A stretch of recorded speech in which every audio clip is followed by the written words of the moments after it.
Alright, ladies and gentlemen, we are here for season 2 with Everton, and it's gonna hopefully be a very good one. Before we get straight into the opening two matches of the Premier League, we're gonna take a look at the friendlies and the transfers. And let me tell you, it has been one hell of a busy transfer window. But first, I'll first take a look at the transfers, otherwise the friendlies might have some spoilers in there. So let's firstly look at the players that we have sold. And we're going to take it from the lowest price to the highest. And this is the first one, Dennis Adeniran. He was one of our younger players, but he was already 22 and he wasn't improving. So we sold him on to Luton. Jonas Lussel, the Danish goalkeeper, already 32 years old. Again, he was not good enough for the first team. And looking at his age, I thought it was best to sell him on. So he has gone to Lille. Then we have one that hurts a little bit more, Seamus Coleman, the Everton legend. He has played here since 2008, but he wanted to leave. He didn't think he was good enough anymore for the first team. So we still got 3 million for him. His value is now 3.3. Again, also 32 years old, so John Joe Kenny was overtaking him in terms of quality. But I would have liked to have kept him at the club, but he was getting really angry, and since he was an influential player, the other players wanted him to leave, so he has gone to Burnley. The next one is Theo Walcott, of course, an Arsenal legend, but he played at Everton for 3 seasons now. Last season he spent out on loan at Southampton, and now he has been sold to Sporting Gijón in Spain, also 32 years old, and we sold him for 4.2 million. Valued at only 3.7, so I think we've done a good little piece of business there. Then we have Jean-Philippe Gbamin. He was defensive midfielder. We used him for 6 games in the last season. Already 25 years old. Again, not gonna improve. So I thought it was best to sell him. We sold him to Borussia Mönchengladbach. As you can see, his value is 9 million. We sold him for 16.25. So again, I think we've done a really good piece of business there. I think the fact that we play in the Premier League really helps with getting a higher transfer fee for the players. So Jean-Philippe is gone to Germany. And now 2 players to go. The first one being Andre Gomes, the Portuguese 28-year-old. He was a good player, but again, we didn't use him a lot. Let's see. We used him for 7 games and he didn't play well at all. 4 of them were off the bench, so we didn't really give him a chance. But already being 28 years old, I thought again it was best to move him on. We sold him for 18.75 million. Everton had bought him for 25 million from Barcelona, so we've made a little bit of a loss, but I still think we've done a good job there to sell him for his value. So Arsenal has bought him. Hopefully he won't do well for them either. But we'll see about that next season. And then there's one player left that we've sold, and that player is James Rodriguez. He has gone to Man United. He did play 27 games for us, apparently. But let's see. We sold him for 30 million after Everton bought him for 25 one season earlier. He started 25 games for us, but only scoring 3 goals and 8 assists, I didn't think it was enough to keep him at the club. Only a 6.83 average rating too. There's just something about James that, in my opinion, was missing. So he has gone to Man United for 30 million euros, and he's now valued at 39. But he was already 30 years old. So I do think that we sold him at the right time. His value is only going to decrease over the next coming years. So I think we've done a good job in selling him. So that are all the players that we have sold until now. Of course, the transfer window is still open, so there's still something could happen. But as it is right now, we haven't lost Richarlison, we haven't lost Calvert-Lewin, we haven't lost Pickford, so we've still got the most important players at the club, which is exactly what I was asking for. So the biggest player that we've lost is James Rodriguez, but I think that we can do without him, especially looking at the transfers. So let's look at the players that we've bought. And again, let's start with the lowest transfer fee to the highest. Let's start with Jesse Lingard. He is now at Everton. It's so weird to see. I mean, in real life, he just moved to West Ham, but it's weird to see Lingard at any other club than Man United. but we got him for free because his contract ran out. I wasn't sure if I should sign him or not, but he did want only 34k a week, so I thought it was a good deal. He has some really good attributes, and he plays in that same position that James did. So to lower the wages by a lot and receive 30 million euros, I think we've done really well there. So I hope Jesse Lingard will do well for us. He's played 2 friendlies, didn't play amazingly well, but he played okay, so hopefully he can build on that in the league. Next is Felipe Cruz. He's still a younger player, but I would want to use him as right back, not as right winger. I think I've shown you guys this player at the beginning of the season when we already signed him on a free. We did sign him on a free indeed. He played 26 games for that team in Portugal. Yeah, he's got good potential, and especially now Seamus Coleman is gone, I think this guy in a couple of seasons time will be really good for us. The last player that we've got on a free, this was the immediate replacement for Seamus Coleman and also a backup for centre back Nikola Maksimovic. We got him on a free from Napoli. As you can see, his contract ran out as well. He did play 16 games for them last season. He got over a 7.0 rating, so it's pretty good in Serie A. So hopefully he can do just as well for us. He is already 29 years old, which is the only thing I didn't like about him. But he is 193, 17 jumping reach. I mean, as a center back, this guy would be absolutely, I think he could be world class. So I'm really happy with the fact that we got him on a free and only 40,000 euros a week. So those were the only free players. Now let's get at the big money signings. And the first one being Danny Ings. Southampton got relegated. We could pick him up on a cheap. The transfer fee could lead to 20 million. But I think we paid 10 million now and 10 million over 3 years. So as a backup for Calvert-Lewin, I think this is a really good signing. Or maybe, as you'll see in a couple of minutes when we're about to face our first league match, we might use him a little bit differently than as a backup. But this is Danny Ings, of course you all know him. To get an English player too, I'm really happy with. I mean, he was really good for Southampton. He played for Liverpool, of course, but didn't really play a lot there. But especially this season, 22 goals in 38 games. That is amazing. If he could do the same for us, I would be so happy with him. But that is, for 20 million euros, that is our lowest money signing. So that just shows a little bit about the players that are about to be shown on the screen right now. The next one being Dodo. I mean, first, he has an amazing name. After we got Maksimovic, I saw this guy and I thought, well, he is much better as a right back than Maksimovic would be. Maksimovic would more likely be a center back, so we got him in for 22.5 million euros from Shakhtar Donetsk. I mean, he already looks amazing. He's not very tall, so he's certainly not a center back, but with 16 stamina, 17 pace, 17 strength, 16 acceleration, he looks absolutely amazing already. Only 22 years old. He did want a lot of money, but I think he is definitely going to be worth it. The next one, another player from Southampton who, as I said, got relegated. It's James Ward-Prowse. He is 26 years old, a little bit, well, just above the halfway to 30. But he was English, of course, and we were able to pick him up on a free. In total, it could lead to 25, but I believe we only paid 7.5 million now. And then the rest over 3 years and after so many appearances and stuff like that. So I think, again, a very good piece of business. 19 work rate, 19 stamina, 19 natural fitness, 17 determination. He's got a lot of very good attributes there.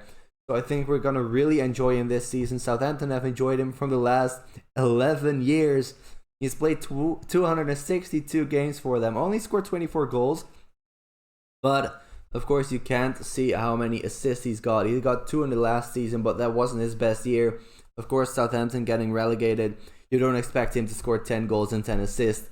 So I do think we're going to really enjoy him, and I'm really happy that we got in another English player, especially with Brexit. So the penultimate signing is Tiden Menji, another English player, and I think most of you will know him. He's not going to be a first team player just yet. But he will definitely be one in the future. Hopefully next season already. We got him from Man United. We bought him. We paid 30 million now. No, we didn't. We paid 15 million now, and 15 million over 3 seasons, and then still another 22 million after so many league games and after goals and stuff like that. So I am ecstatic that we got in this player. He has got some attributes that he should still improve on. For instance, his determination could be better, but he is only 19 years old. He could be homegrown in the future if he stays here for long enough, which will be useful for the European registration once we get into Europe. But other than that, he is going to be amazing. His media description is a center back, but he is only 183, so I'm not really sure how many times I'm going to use him as center back or as right back. But we'll see about that when he gets the chance to play. So now let's move on to the final signing. And that final signing is Ilan Meslier. He's a French young goalkeeper. We bought him from Leeds. He's 196, and as a goalkeeper, that is insane. So I'm really happy that we got him, a very young goalkeeper. He's good already. I mean, just in case Pickford was going to leave, or as a backup, he's really, really good. If we use him only as a backup, we paid a lot of money for him. I think it was about 15 million up front, then 20 million over 3 years, and then another 30 million after league appearances and etc. etc. So only 21 years old. He cannot become homegrown anymore, but I do think he's gonna be very good for us, and if not, we can definitely sell him on for a profit in a couple of years' time. So those were all the transfers. Now let's take a look at the schedule. So you will be able to see the friendlies. We've only played 4 friendlies. We've won all of them. So firstly, we beat Osijek 2-0. We then beat Magdeburg 3-0. Dynamo Kiev 4-1, which I think is a very good result. And Girona 4-0. So especially this 4-1 result against Kiev. Kiev is mostly a regular Champions League club, and we completely battered them. So I think that's everything that I wanted to talk to you about. The expectations are right here. Top half finish, quarterfinal in the FA Cup and in the Carabao Cup too. So they're happy with all of the club culture things. And we're still working within the wage budget. So on average, they are not happy with us. That is mostly because of last season's results. We still have 43 million euros in the bank, so we could still make 1 or 2 signings. I don't know if we will do. If we might sign a couple of young players for the future, or maybe still one big player, but we have to look at the registration restrictions as well. Of course, we cannot sign. We can only register 25 players as it is right now. We have 25 exactly. So if we were to sign any players for now, we would have to sell on another player or not register them. So this is going to be the starting 11 right now. Pickford in goal, Dodo to make his debut, Godfrey, Holgate and Digne, James Ward-Prowse to make his debut, Allen and Sigurdsson. No, wait, that's not what we're going to do. We're going to play the attacking one, of course. It's going to be the same players though. Richarlison at right wing, Calvert-Lewin at left wing, and Danny Ings as striker. Exactly what I meant when I said that we might use them a little bit differently than to use Ings as a backup. So we'll see how it works out. We have to give a couple of kit numbers. Darami is back from his loan. Moise Keane is back from his loan. So 2 other players that we can use as backups. 2 young players too. So let's just get straight into the game. I'm very excited. This is most of the times this is going to be the point where I still lose the first league game, even after signing a lot of good world-class players. But of course, when you get a lot of new players, when you get too many new players, they still have to get to know each other, and that could definitely be the case here.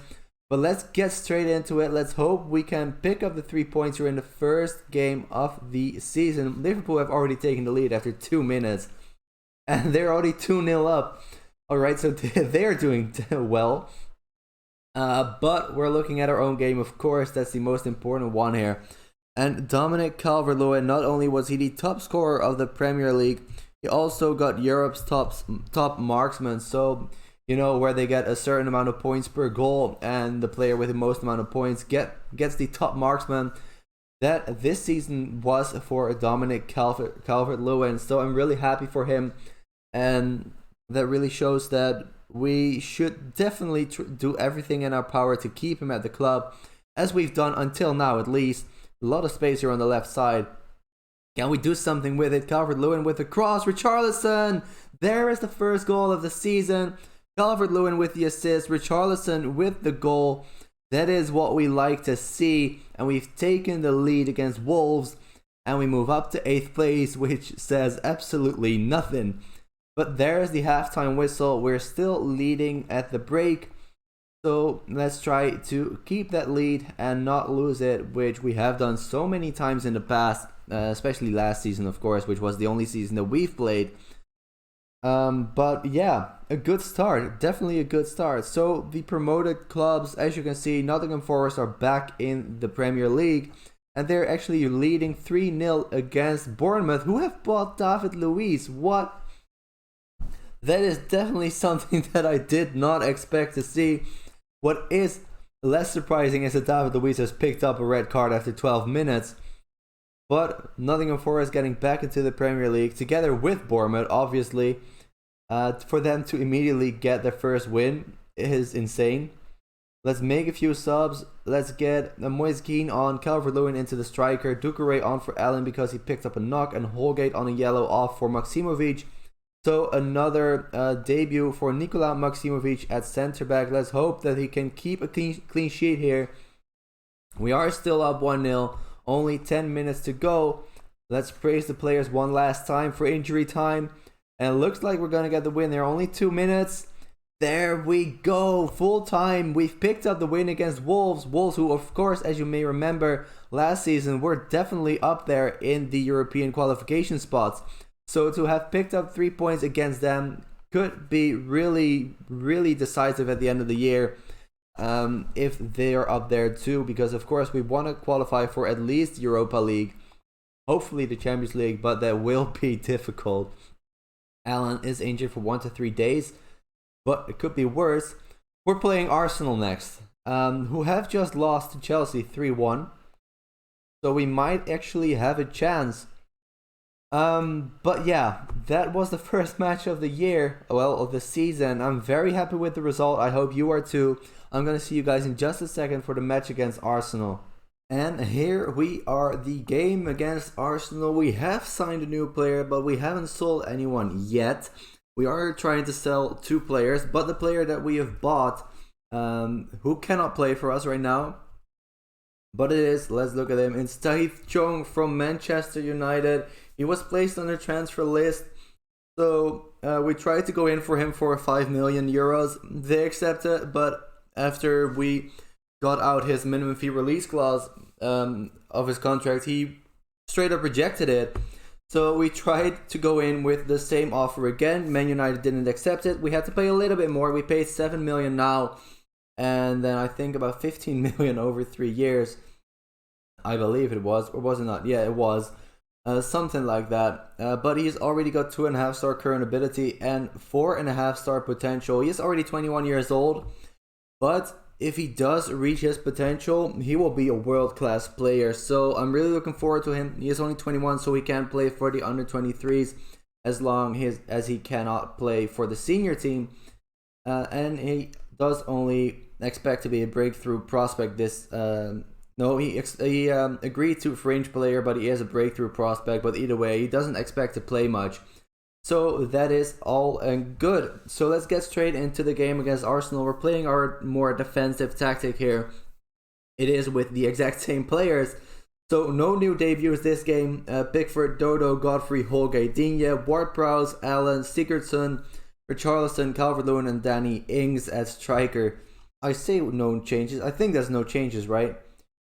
Either way, here we go. We do have a new player on the bench, Ilan Meslier, who was on international duty last time out. So let's just get straight into it. There are 10 players lacking tactical familiarity, and that is exactly what I meant when I said that if you buy too many new players, you're gonna have exactly that problem. Why did I say I expect a win today? I don't expect us to win against Arsenal away at the Emirates, but we're gonna try our best. Here we go. Arsenal are down in 14th. They lost their first match. And Liverpool again have taken the lead and again are 2-0 up after 6 minutes, 3-0 after 10 minutes. What is going on in that match? It's still 0-0 at our match, but Arsenal do have possession here. And they score the goal. I was actually waiting for that highlight to end so I could start a story about my expectations of this season. But Pierre-Emerick Aubameyang thought differently. He thought, well, let's just open the score in the 11th minute or 12th minute and make Everton chase the entire game. So that's exactly what we're going to do. Hopefully we can get a goal back before the break. That would be good. But my expectations for this season, because as you saw, the board expectations are not that high. I think when it comes to the FA Cup and the Carabao Cup, to reach the quarterfinal in both, I think that would be realistic. I think we can achieve that, depending on who we get in the draws, of course. I mean, if you get Liverpool in the first in the first round that we're playing in, it's gonna be tough. But we should, looking at the teams that are in there, looking at the quality of our team right now, we should be able to reach the quarterfinals in both the Carabao Cup and in the FA Cup. We're gonna make a substitution. We're gonna get Danny Ings off, Calvert-Lewin into the striker position. Let's get Richarlison to the left wing and let's put Marcus Edwards on the pitch again. He is back from his injury, and let's get Sigurdsson off for who can we put on? You know what? Let's get James Ward-Prowse into center mid, Godfrey to defensive mid, and Sigurdsson off for Maximovic in center back. So, yeah, I think we could reach the quarterfinals in both cups as Calvert-Lewin almost equalizes. But when it comes to the league, I am not going to be happy with only a top half finish. That is what we achieved last season with our eighth place. And the board seemed to be happy with it if we reached that spot again this year. But I do not agree with that at all. I think we should definitely aim to qualify for Europe, and whether that's the Champions League, Europa League, or Europa League 2, either way, the least what I want for next season at least is European football, and hopefully it will be at least the Europa League. But I would be content with Europa League 2 because that is 7th spot, and I think 7th place for Everton is good enough for now. I mean, we have bought a lot of new players, but of course they have to get to know each other, get to know the playing style. So I'm not going to be too fussed if we only reach the Europa League 2. If we don't get any European football at all, I am going to be pretty pissed. Because I think we definitely should be able to finish top 7 at least. Of course, you have the traditional top 6 as, like I said, almost Chips Pickford there. Luckily, he can save it. But I think we're just below that, not by much even. I mean, if you look at Spurs last season, they finished, I think they finished in 9th and we finished in 8th. So, I think we're just below the traditional top 6. Maybe if we get lucky, then we might even finish in 6th or 5th. That is why I'm hoping for Europa League, but I would be content with Europa League 2. Again, it all depends on injuries too, transfers. If we lose any players, if we get a world-class player in still, we have still got 2 weeks in the transfer window. We are still trying to sell on 2 players, so we could. We have got Tahith Jong, but we could buy one other player too. So that was it for this episode. This match was a shorter one. It was a pretty boring one. We lost 1-0. We won the first one 1-0, so we got a goal difference of 0. We're in 8th place right now. But of course, only 2 games played. The league doesn't really say anything. Yeah, we got drawn in the Carabao Cup against Norwich, who are now in the Premier League. In the first match, I was talking about the teams that got promoted. Of course, it's Norwich, Nottingham Forest, and Bournemouth. There they are. So we're playing Norwich away from home in the Cup in the first round in 1 week's time. 1.5 weeks. So hopefully we will beat them. I think we should, especially when they're missing their first keeper. So next episode, where are we gonna meet again? I think now we had 2 pretty hard games, so I think we should do 2 easier games. Not easy games, but easier. So let's do you know what? Let's do Leeds and Fulham. I think 2 winnable games, 6 games in between is, in my opinion, okay. Well, we're probably gonna have another cup game in there. So if we do get another cup game, it's gonna be Sheffield and Leeds. Either way, it's gonna be around the end of September, the beginning of October. That kind of time period is gonna be the next episode. For now, thank you guys so much for watching. I really do hope you enjoyed it. If you did, please leave a like and subscribe as well if you haven't already. And I'll see you guys very soon. Bye bye.